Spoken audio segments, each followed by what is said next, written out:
We always end up looking at poor countries as being fraught with tragedy and poverty. We depict them that way. We report only on those things. We don't recognize what is beautiful. We don't even equate what is beautiful there. And that's really what the audacity of beauty is about. It's this idea that there can be beauty in those places.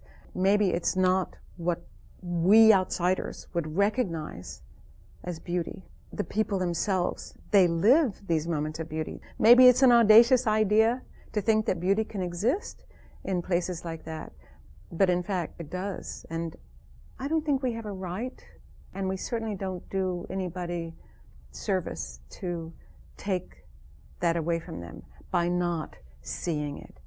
Just because we can't see it doesn't mean it doesn't exist.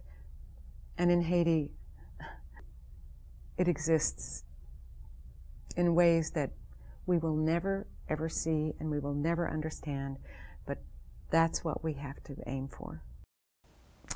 I first went to Haiti because I had been living in Africa covering a war, and I moved back to New York City, and I missed Africa so much. And the agency I was working for suggested that I go to Haiti.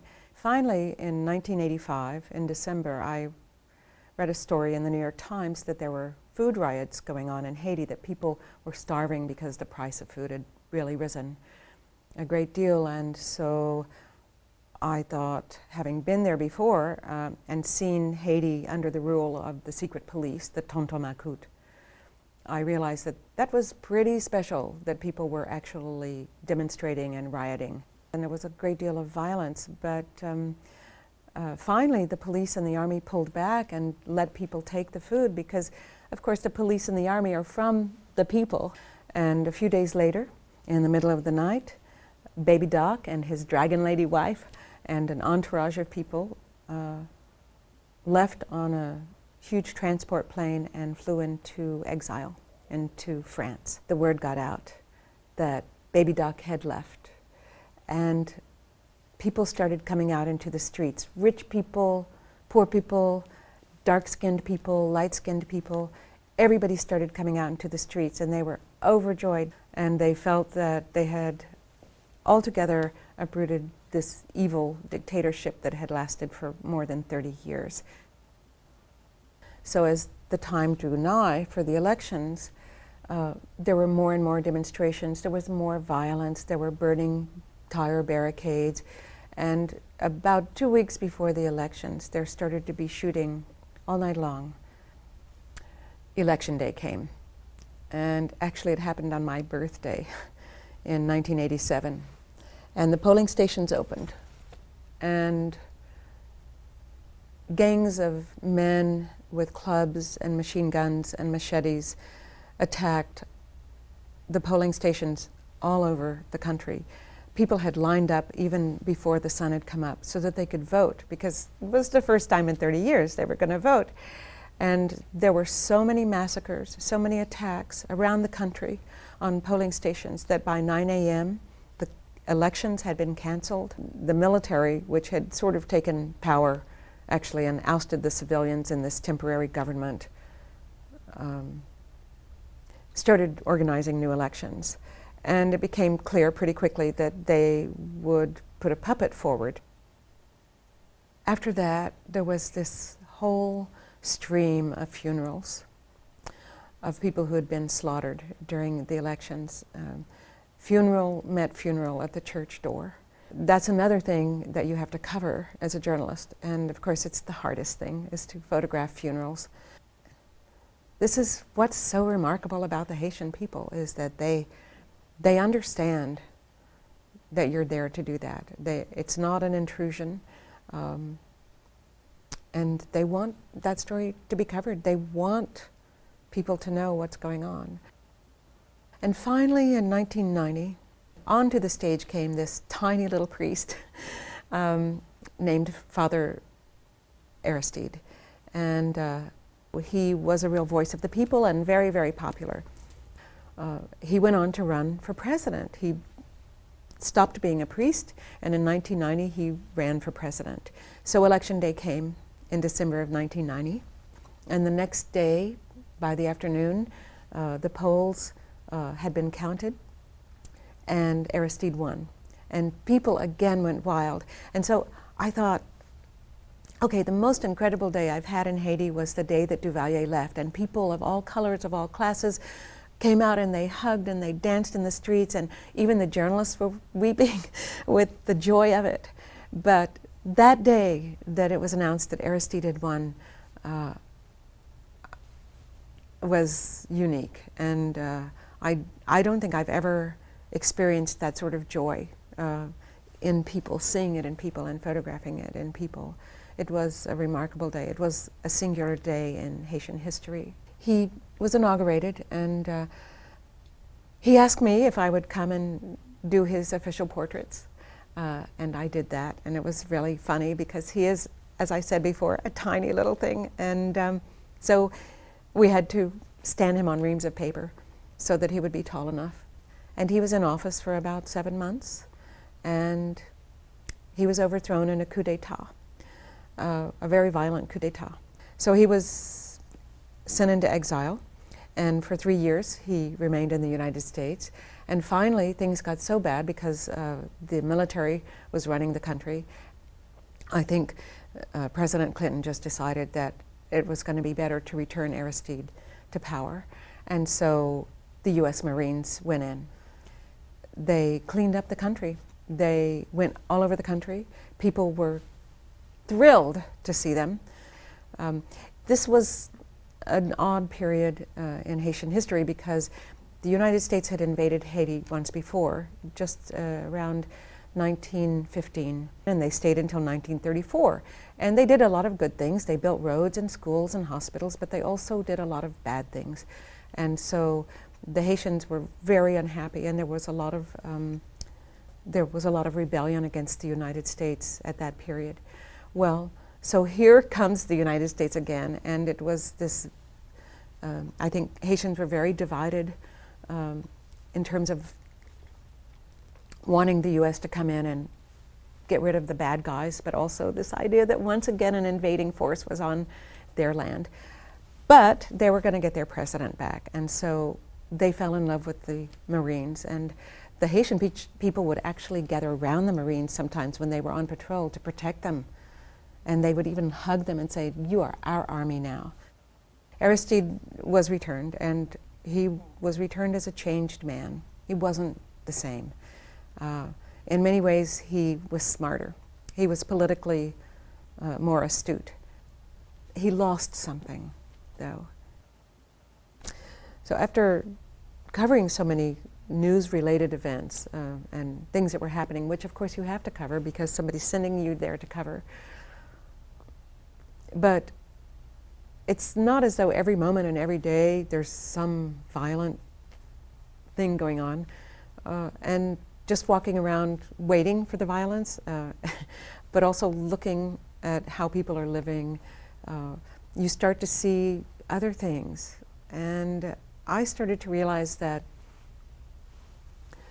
perhaps it was irresponsible and unfair to Haiti to depict it only as this kind of place.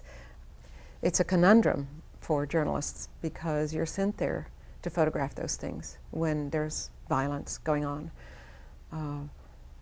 And that's why I decided that on my own dime, I had to start going to Haiti in times when it was peaceful.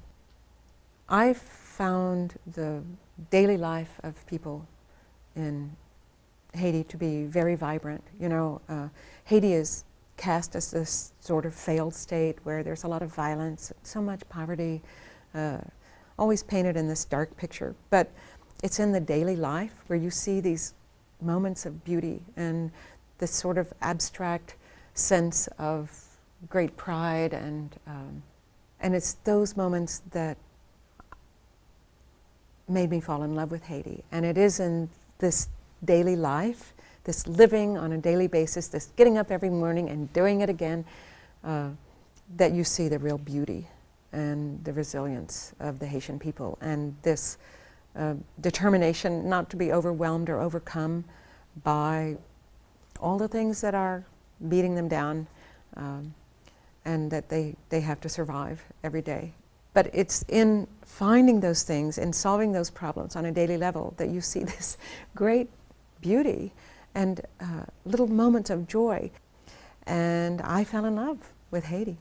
And then I fell even more deeply in love when I went into the countryside and I started photographing peasant life. Because in the cities, even though there's great beauty and maybe more beauty, in fact, and this idea of overcoming, you know, against the greatest odds, overcoming the challenges, you see that in the city. It's really out there. It's so obvious and it's accessible. Again, it's accessible. But when you go into the countryside, you have this different landscape, but you start to see this whole new sort of drama go on. And even though there's different kinds of hardships in rural areas and among peasants, there's also this vivid beauty, and that's where you really see the Africanness of people. The way that the rice, when it's ripe, stretches green across the fields in the Artibonite Valley, and sometimes you just catch glimpses of things that are just these moments of exquisite beauty. Even the way that peasants will arrange things on a kitchen table is in a very altar-like fashion. And so I tried to spend a lot of time with peasants. I ended up doing a story on street kids. And it's almost like a rite of passage for a photographer. You have to do a story on street kids. Well, most of the street kids are little boys because the little girls end up living with families, either their own families or they're sort of sold out to be what's called a restavek, which is basically a maid or, you know, a slave, basically. But the little boys rebel against that. They're not all orphans. Many of them leave because there's too many children and they just can't feed them all, or they go out on the street to beg for money to take back to their mothers to help feed the other children. But they live on the street, and I photographed two separate groups of street boys who actually hung out on either end of the main downtown street in Port-au-Prince. And of course they were enemies and very jealous of each other, and jealous that I would hang out with both of them. But where they would come together is at Saint Jean Bosco, which was the Catholic church and the church of Father Aristide, who had been the president. And of course, when you start to photograph children, you have to get past that period where they want to pose all the time for you, you know, doing kung fu and things like that. So you have to get to know them so that they understand that you're there. The great thing about that experience for me was that these are the little boys who taught me to speak Creole. And they also saved my life on several occasions. And so I became very involved with them. I probably stepped over a line. Some people would say in my involvement with them. I think it's hard not to do with children. But it was once I was well into the project. So sometimes I would go at night in the abandoned voodoo temple where one group of them slept and take pineapples. And we would have a pineapple party. Or I would pile them into my tiny little car and we would go out into an empty field and I would let them drive and teach them how to drive so that maybe one day they could drive a tap-tap or a taxi. And sometimes I would, if I had a little extra money, I would rent a van and we would go to the beach, you know. It's hard not to become involved with children. And in the end, I think it really paid off for me because they did teach me Creole and they did save my life. I was looking for a metaphor to show people what Haiti was like just before the return of Aristide. And so I went to Gonaïves, which is this dry, dusty town sort of in the middle of the country. One of the state-run hospitals is there. And I went to the hospital and I found my metaphor there because the hospital was abandoned. There were no doctors. There was one nurse who would come for a few hours a day. If you didn't have your family to bring you food, you simply didn't eat. Many, many people were there just to die. So I just started staying there day and night, and for a couple of weeks I photographed this place, this doomed place, and all kinds of things happened. One day a lady came in and she was about to have a baby, and so the nurse took her into the birthing room, and she was naked on the top of a table, screaming in pain. And so I stayed with her while the nurse went off to do something, and I was photographing her on the table, struggling to give birth. And then I realized that the baby was coming, and there was no table to catch it. It was, her feet were in stirrups. So I put the camera down, and out came the baby. It was her 5th baby, so it just came out, and I caught it. And just as I caught it, the nurse came in to the room.